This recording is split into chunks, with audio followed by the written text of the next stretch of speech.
हिवाळी अधिवेशनाचा आजचा शेवटचा दिवस। मुख्यमंत्री देवेंद्र फडणवीस सकाळी 11 वाजता विधानसभेमध्ये अंतिम आठवडा प्रस्तावाला उत्तर देणार, तर एकनाथ शिंदे विधान परिषदेमध्ये देणार उत्तर।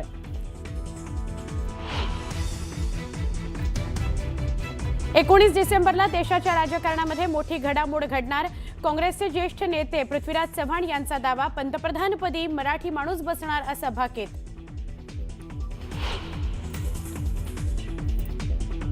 साताऱ्यातील जावळीत कोटींचं एमडी ड्रग्ज जप्त, चौघांना पोलिसांनी घेतलं ताब्यात। ही जागा उपमुख्यमंत्र्यांच्या जवळच्या व्यक्तीची आहे का? नातेवाईकांची हर्षवर्धन सपकाळ यांचा सवाल।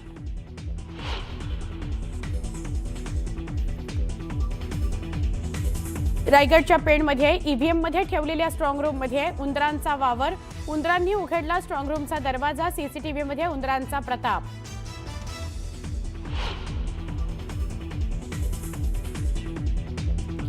जळगावच्या जामनेर तालुक्यामध्ये गारखेडामध्ये रिक्षा आणि सिमेंट मिक्सर ट्रकचा भीषण अपघात, दोघांचा मृत्यू, 7 गंभीर जखमी।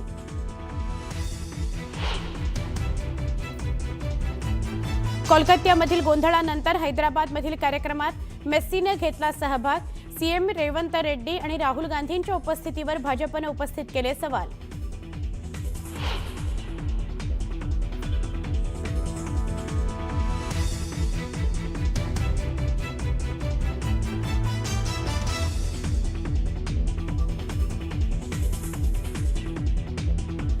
कोलकाता आणि हैदराबाद नंतर आज मेस्सीचा मुंबईमध्ये कार्यक्रम, वानखेडे इथं होणाऱ्या कार्यक्रमात पोलिसांचा कडेकोट बंदोबस्त।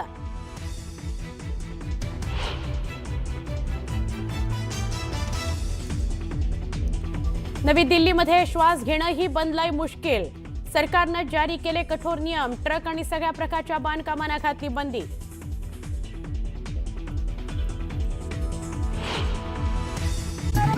महानगरपालिका निवडणुकीच्या पार्श्वभूमीवर भाजप नेते आणि मंत्री चंद्रकांत पाटील यांनी एक महत्त्वाचं वक्तव्य केलंय। आम्ही स्वबळावर लढलो तरी 168 जणांना तिकीट मिळतील, पण महायुती म्हणून निवडणूक लढले पाहिजे असं पाटील म्हणालेत। 28 महापालिकांच्या निवडणुका होणार आहेत, तर 2 महापालिकांच्या निवडणुका होणार नाहीत असं देखील चंद्रकांत पाटील यांनी म्हटलंय। दोन्ही राष्ट्रवादी एकत्रित येण्यास त्यांना स्वतंत्र आहे, बाकी कोणीही एकत्रित येऊ द्या, पण आमचा प्रयत्न महायुती म्हणून लढण्याचा असल्याचं पाटील म्हणाले। स्वबळावर लढल्यानंतर सुद्धा 168 जणांना तिकीटे मिळतील। 2500 लोक इच्छुक असले तर त्यातल्या 168 वाजल्यानंतर बाकीच्या सगळ्यांना खट्टू व्हावंच लागेल। शेवटी जर लोकसभा विधानसभा आम्ही एकत्र लढलो आहोत, त्यामुळे महायुती म्हणूनच निवडणूक लढली पाहिजे। नगरपालिकांमध्ये सुद्धा 70% ठिकाणी महायुती म्हणून आम्ही एकत्र निवडणुका लढलो।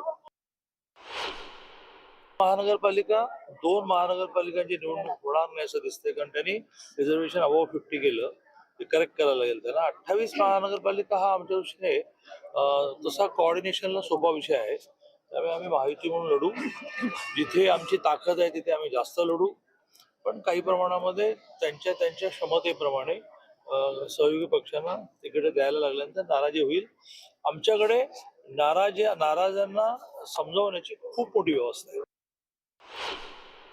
2 राष्ट्रवादी एकत्र येणं याचं त्यांना स्वातंत्र्य आहे।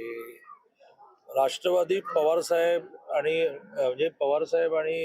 उद्धव ठाकरेजी, काँग्रेस यांनी एकत्र येऊन यांनी वेगवेगळे, लोकशाही आहे, ज्याला जे वाटेल ते करेल। आमचा पूर्णपणे दावा आणि प्रयत्न असा आहे की आम्ही महायुती म्हणजे 3 पक्षच नाही, आरपीआय सहित त्या ठिकाणी आणखी आहे ना, जनसुराज्य तिकडे आहे, मरायत आहे, सगळे एकत्र निवडणूक लढवणार।